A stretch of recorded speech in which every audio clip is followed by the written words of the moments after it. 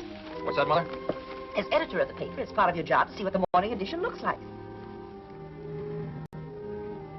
Did you see Janice last night? Mother, if any of your inquiring neighbors ask you, just say that Janice and I are going to be married almost immediately. Oh, Blake, I'm so happy for you. I almost feel like crying. Oh, no, Mother. All right, I'll save it for the wedding.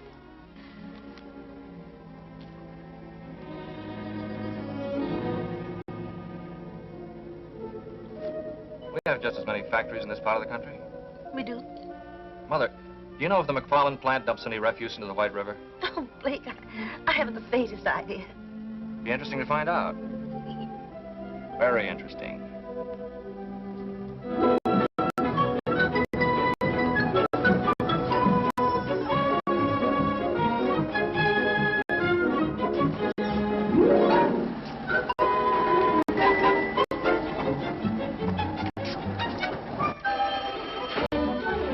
All right, I'll ask Mr. Haskins to pick up the cuts. Yes. Thank you. Goodbye. Morning, Iris. Good morning, Mr. Haskins. Springer's Auto Supply called twice. They wanted someone to pick up the cuts for Thursday ad. I told him you would do it, Mr. Haskins. I'm a reporter, not an errand boy. What's the matter with Irwin? He went down to Sears to see about a double page for their monthly sale, Mr. Haskins. Okay, I'll do it. How long do you have to work around here before you stop calling me Mr. Haskins? I always treat men with respect. Then they treat me with respect, Mr. Haskins. Is that a proven theory or something you're just trying out? Mr. Blake Washburn is looking for you. He asked for you 2 hours ago. What's he doing here this early? Doesn't he know we don't wake up until afternoon around here? He was here at 9 o'clock. Are you still keeping company with that Hubert guy? Yes, I am, Mr. Haskins. Just ask him. Fairfax Herald. Mr. Skaggs is out of Morning, town. Slim. Hi, Bernie. All right, Morning, Kid. Blake's been asking for you. Thanks for calling, Reverend. Morning, Phoebe. Morning, Slim. They been in there long? The old boy just got here. He's been saying his goodbye. Oh, wait until they get through then. Hey, where's that recipe you promised me for my cookery corner? I'll write that out for you. I get a byline? On my women's page? Not a chance. Don't worry, Uncle Cliff. I'll answer those letters right away. Blake, I'm not going to give you a lecture on running a newspaper. I can't put more than 4 words together and make sense. You always manage to make yourself understood. Oh, you mean writing editorials? Yeah, well, that I can do. But making speeches always did scare the daylights out of me. So don't expect me to make a speech. I won't. Just one thing. There's always a lot of joking about all I know is what I read in the papers. But, Blake, that's no joke. People really believe what they read. I know. In this country, the people expect to read the truth. See that they get it, son. I will, Uncle Cliff. And thanks for everything. No, no. Thank you for this trip I'm able to take now. I'll try not to send postcards. Thanks. Thanks a lot. Goodbye, Ken. Now, Cliff, don't stay away too long. Don't worry. Goodbye, Phoebe. Goodbye, Mr. Washburn. Goodbye, Bernie. Goodbye, Mr. Washburn. Have a good trip. Thank you, thank you. Goodbye, Slim. Goodbye, sir. And thank all of you for this wonderful present. Oh, you're welcome. Goodbye, Hoagie. Goodbye, Cliff. Have fun. Yes, I will. Good luck, sir. Yes, thank you, Bill. Goodbye, Iris. Morning, boss. Hello, Slim.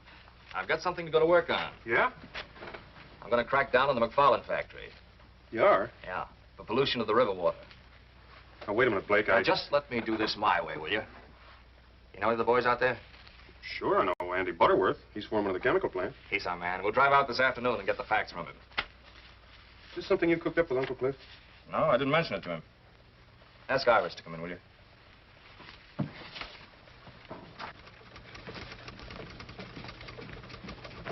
Iris, boss wants you.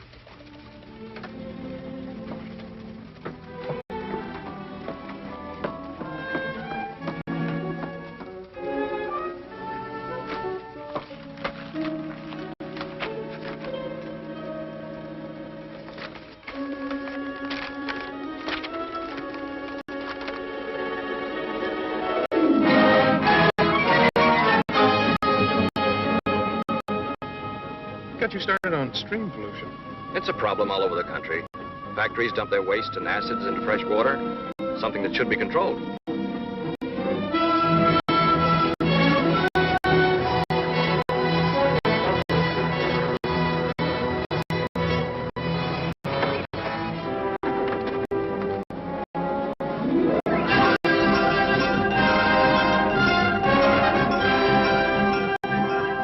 There he is.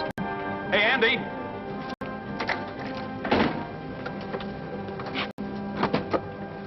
Hello, Andy. Well, how are you, Slim? Andy, I'd like you to meet Blake Washburn. Blake, this is Andy Butterworth. Hello, Andy. How do you do? Oh, you're the new editor. That's right. How are the kids? Fine, fine. I got another one since I saw you last. I have 5 now. Well, those gray hairs are deceiving. Andy, I'd like to ask you a few questions. Do you mind? No, no, go ahead. Well, off the record, we won't quote you. How much refuse and acid does the plant dump in the river? Why, none. The factory's right on the river. You must dump some. No. The solvents are burned in the incinerator, and the acids are diluted and go on down to the sewage treatment plant. What goes in the river? Nothing. I know, because it's my job to see that the disposal rules are carried out. Isn't there anything thrown in the river? Not a thing. Is that what you wanted to know? Yes, that's what I wanted to know. Thanks very much, Andy. Give me my best to Virginia, will you? Yeah, sure thing. Well, goodbye. Take it easy. We'd better get back. We got a paper to get out.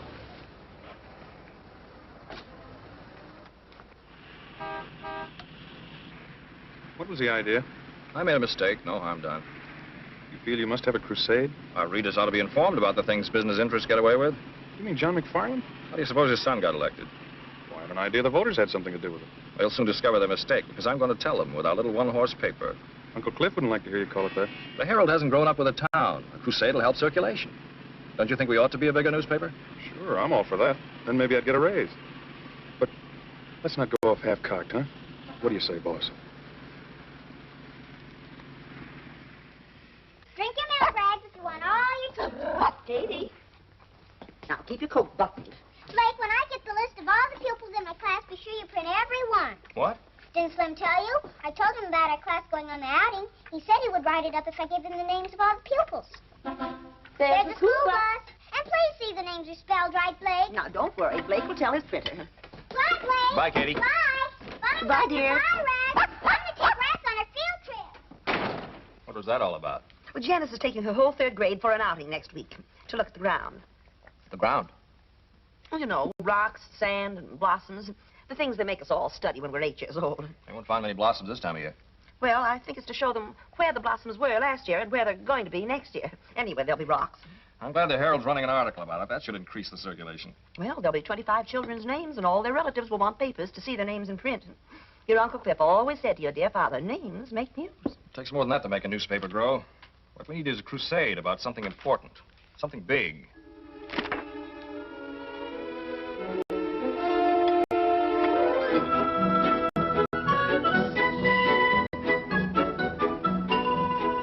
Yeah, I heard about it on the radio this morning. That's an awful lot of money for one company to make. Yeah, I wish I had some of it. That's what causes your high cost of living. Some people sure have it easy making all that dough. Who gets all those profits? That's what I'd like to know. I wish somebody would tell me. I worked for one of them big outfits. It's more money than any of us will ever see.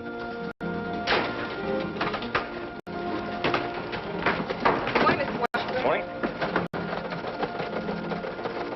Bernie, when did the item about Metro Manufacturing come in? Oh, good morning, Blake. Why, first thing, I just put it in the window. The teletype's in your office.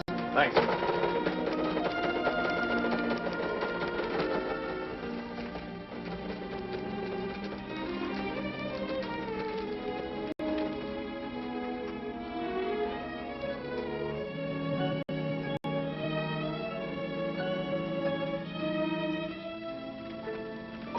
Bernie, ask AP for a complete text on the Metro Manufacturing item. Okay, Blake. Oh, Ken, save me the 8-column head. I was getting a piece of copy.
Still hammering away at the same subject?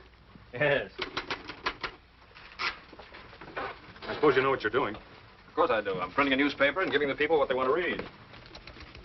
Slim, see what you can find out about the companies in this state. Fairfax Valley Power, Tri-State Cement, McFarland Motors. Get the information on as many as you can. You're going to start on them, are you? Yes, I am. Did you know circulation is up 500 copies? Yeah, I know.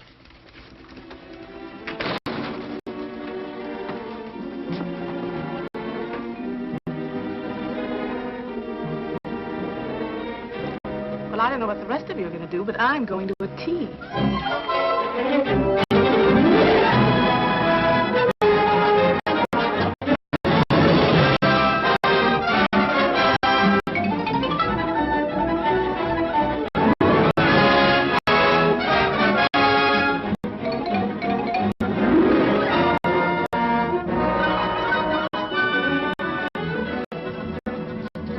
Well, this young editor's got the right idea. He used to be state senator, did he? That's right. Too bad he wasn't re-elected. He could do a lot of good up there. I think I'll write him a letter and tell him he ought to run again.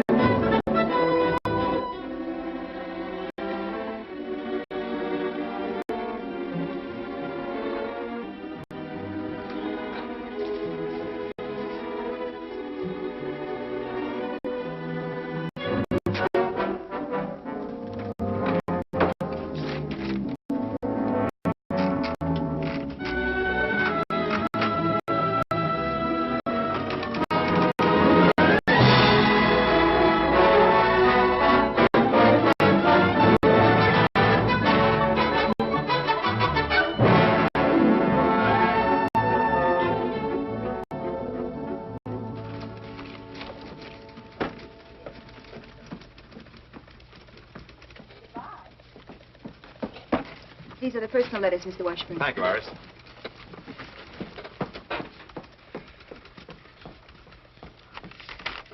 Getting a lot of letters from your readers lately, aren't you, boss? Yes. I was out bowling with a few of the fellas last night.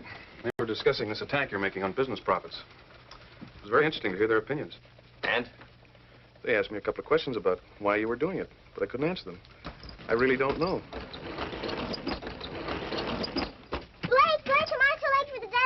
Oh, Katie, deadline. This has to be in tomorrow morning's paper. It's important. Hello, Slim. Hiya, Katie. Our class goes on the outing tomorrow, and this has to be printed before we go, or it won't be news. It's the names of all the pupils. All these names? You must print every one. It's important. Is it? I promised them their names would be in the Herald, and they've got to be. I gave my word. Why did you? I collected 10 cents for each name. Hey, Katie. I'm going to give it to the Red Cross. All right, it'll be in tomorrow morning. Thanks, Blake. You're a nice brother. I have to go now. Bye, Slim. Bye, Katie. Bye. Bye. Bye. Bye. Bye. Bye, Iris. Bye, Katie. Bye.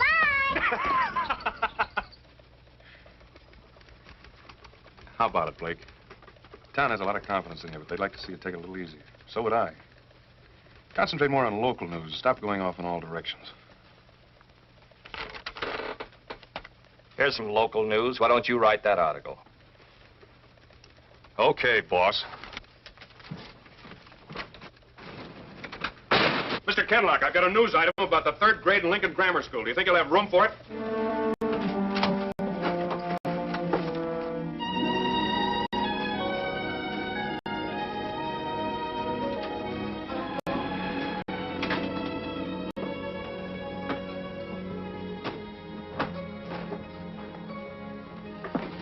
Good evening, Slim. You still here? I'm the babysitter. We just went to press. Blake, it's 1 o'clock. Oh, Janice. Is it? You were going to meet me at Kay's Diner at 11:30. Oh, Janice. I'm sorry. Forgive me? Of course you're forgiven. How about some coffee? That'll be ready by now.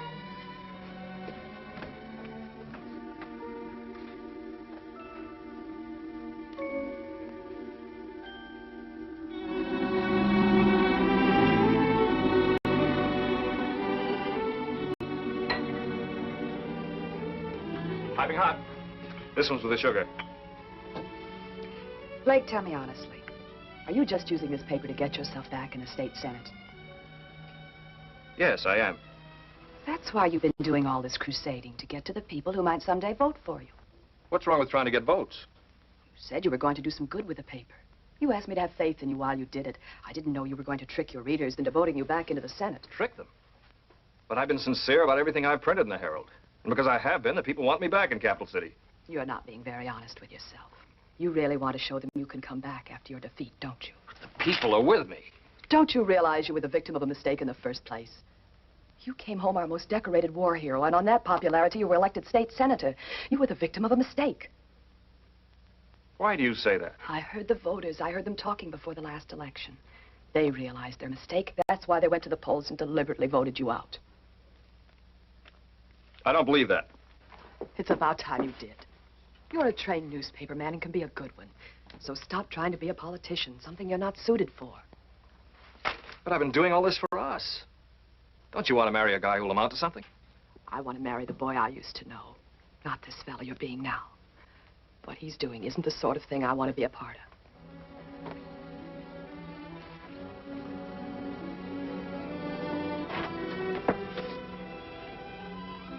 I'm going home, Larry.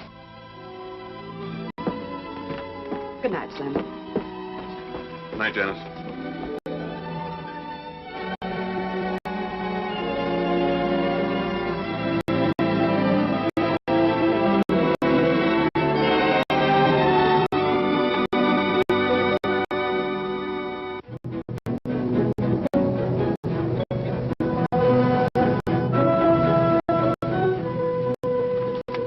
I think this paper's going overboard, taking cracks at our company. What do you mean, our company?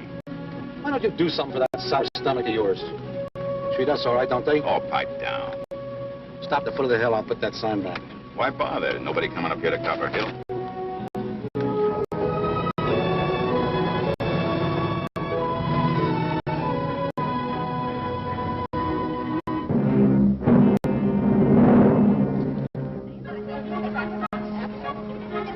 Get in the bus now, go very quietly, and go into the back. Keep your line. Where are we going, Miss Hunt? Up to Copper Hill. Oh, boy!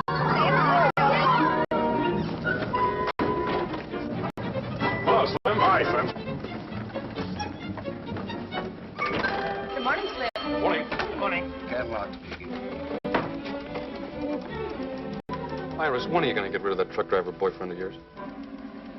He's not a truck driver. He owns 4 delivery trucks and he doesn't drive them. He's the boss. And I'm not going to get rid of him. I'm going to marry him. Congratulate him for me. Excuse me, I have to take letters to Mr. Washburn. I'll do it for you.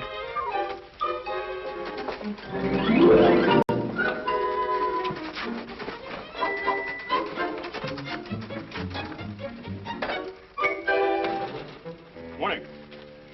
Some more letters from your constituents, Senator. Look, Slim, lay off the cracks. They're getting a little tiresome. Aren't you a little touchy this morning? You're so eager to criticize newspapers. Why do you work for one? No one's criticizing newspapers. They stand or fall on their own merits. It's you. I'm just going after facts and printing them. Like the time you went out for some facts about the McFarland factory? I didn't find out anything. You found out the factory was not polluting the river. That was commendable. You didn't print that.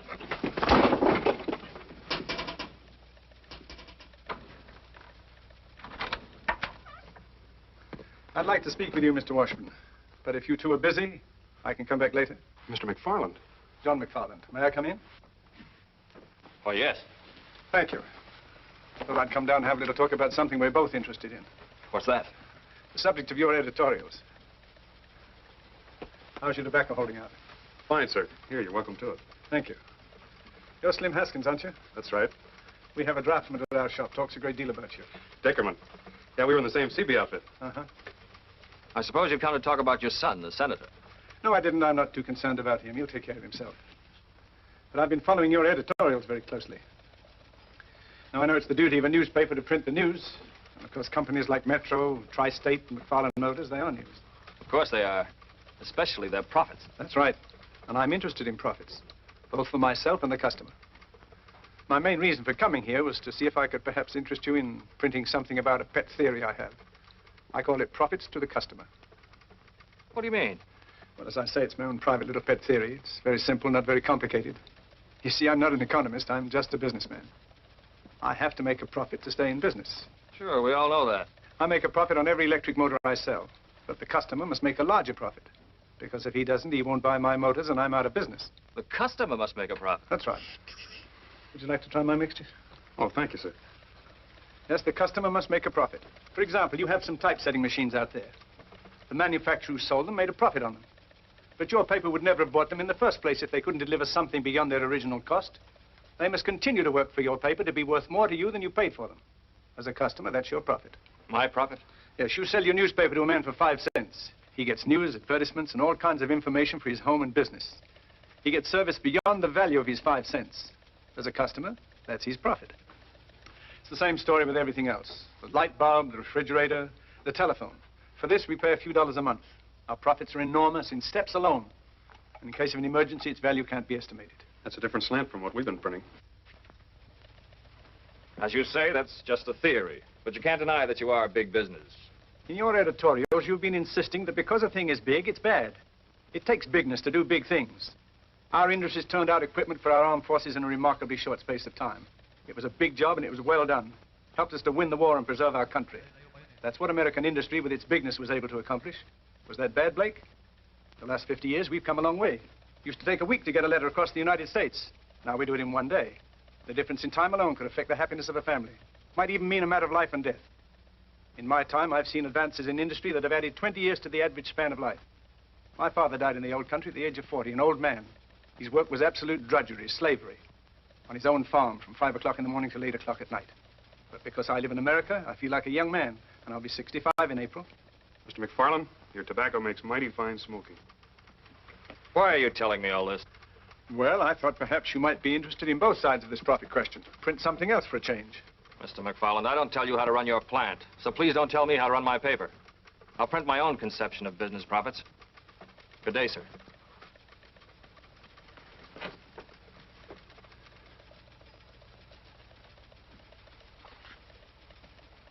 Well, I just thought I'd come in and talk, which I have.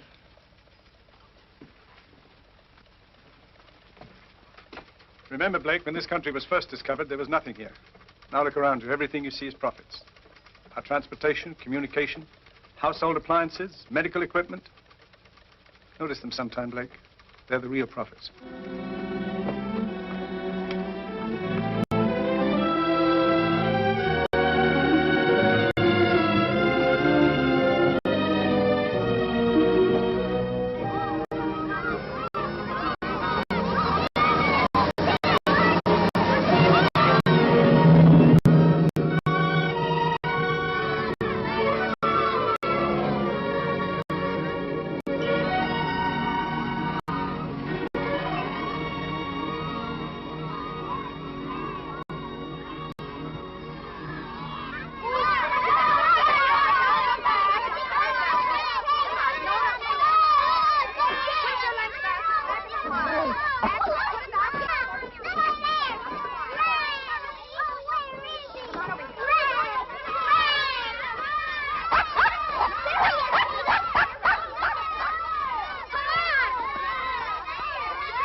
them out to you. Here. What's this? I'm quitting. That makes it official. Oh, listen, Slim, just because we took a couple of pokes at each That other... isn't it. I just can't stay here and watch my best friend make a fool of himself. Look here, you're being the fool. Hello? Katie. Where are you? At Copper Hill, please. Please hurry. All right, Janice, I'll be right there. Slim, drive me out to Copper Hill. Something's happened to Katie. What? She didn't say.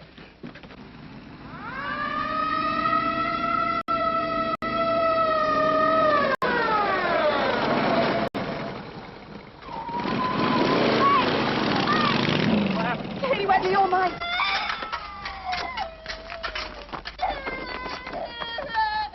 The bulldozer can handle this. New highway through the pass. There's a bulldozer there. I'll go after it. This one.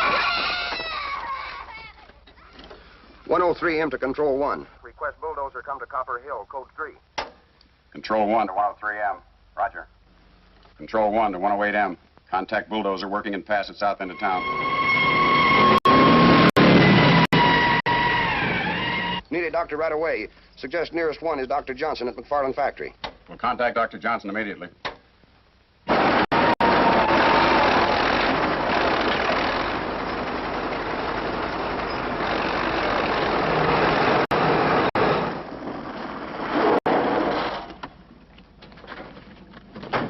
Blake's little sister's under the cave-in. Is there anything you want? You need any men from the factory? Thanks very much, Mr. McFarland. The police have already sent for some equipment. Doctor, would you stand by, please? Yes, of course.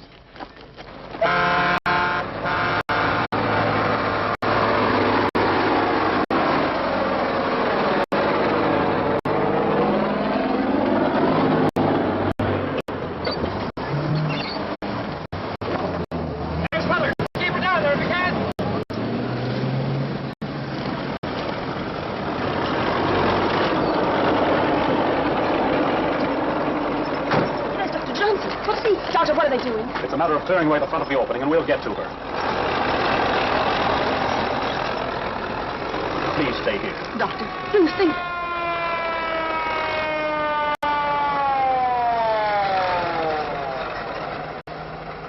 Better turn it around and back in.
advised, Mrs. Washburn, but I must make a thorough examination right away. Take her in the ambulance, please. Careful.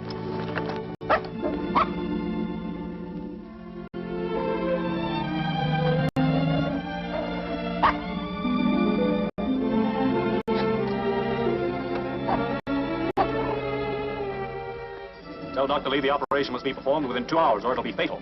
Ask him if he can be ready. Dr. Johnson wants to know if you can be ready in 2 hours. Yes, sir, I'll tell him. Dr. Lee will be ready in 2 hours. Can we get Katie to Capital City in 2 hours? Yes, yes, we'll take my plane. Come on. Tell Dr. Lee we'll be there. We're starting now. Thank you. Come on, let's get going. Come on. Thank you, Jimmy. Thank you very much.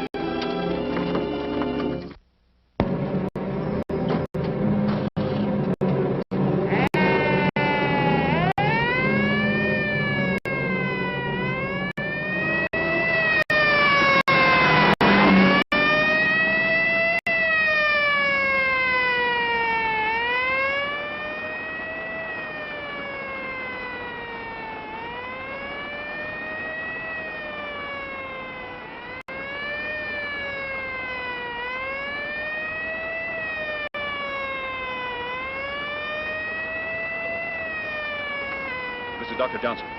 Dr. Johnson, I need a resuscitator at the airport right away. Thank you.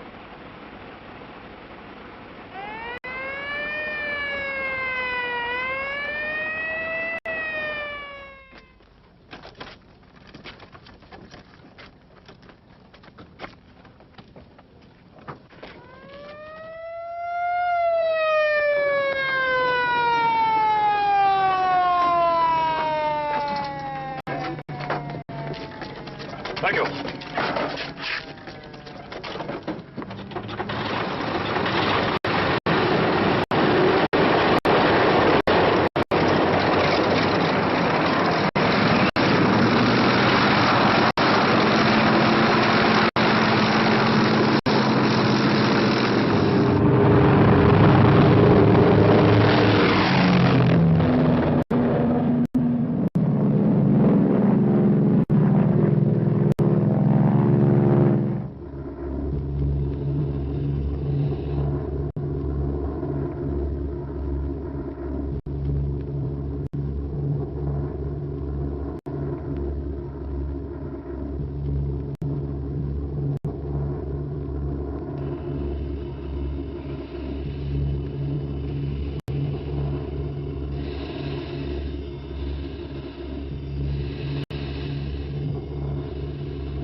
Beach 801. Take straight in approach. Runway 7R. Wind 9015. Out. Beach 801. Wilco, out.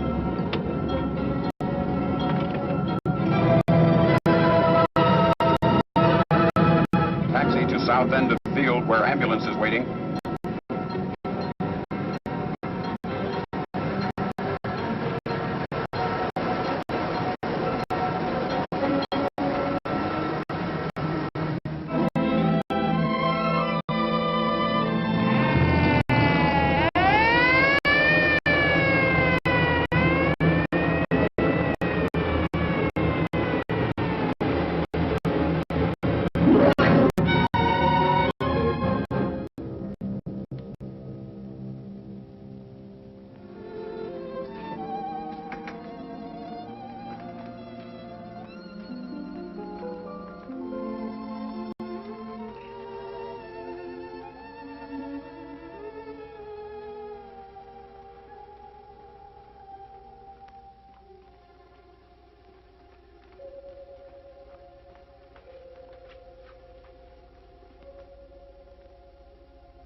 Katie's fine, Mrs. Washburn. She's going to be all right.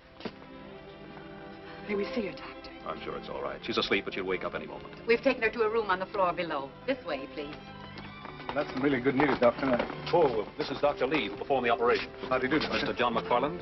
This is Blake Washburn, the little girl's brother. Mr. Washburn, your sister's okay. It was lucky you were able to get her here in time. Thank you, Dr. Lee. Thank you. Oh, Well. One of my motors. It's a McFarland motor. Thanks again, Dr. Lee. Yes, thank you, Doctor.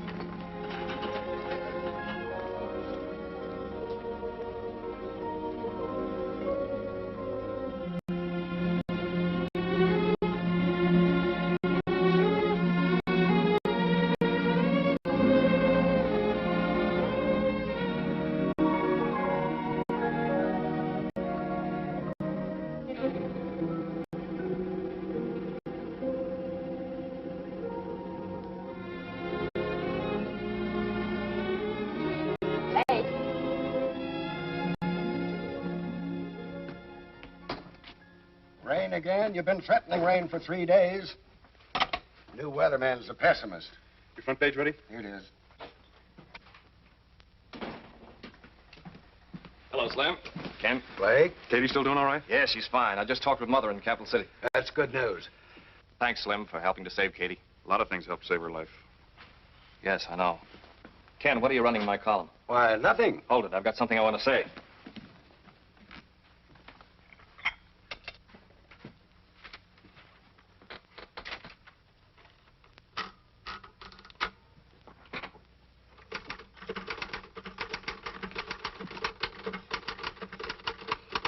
Still printing facts? You know, Slim, 7 hours ago, John McFarland came in here with a pet theory I didn't think was worth printing. Theories have funny ways of becoming facts. If you're looking for your letter of resignation, I'm typing on the back of it. Okay, boss. Slim, I haven't heard you laugh like that in a long time. Janice, how would you like to marry a guy who's glad to be editor of the Fairfax Herald? Oh, I'd like that. Hey, Rags! Where did you come from? You gotta learn to keep out of private offices. You caused enough trouble for one day.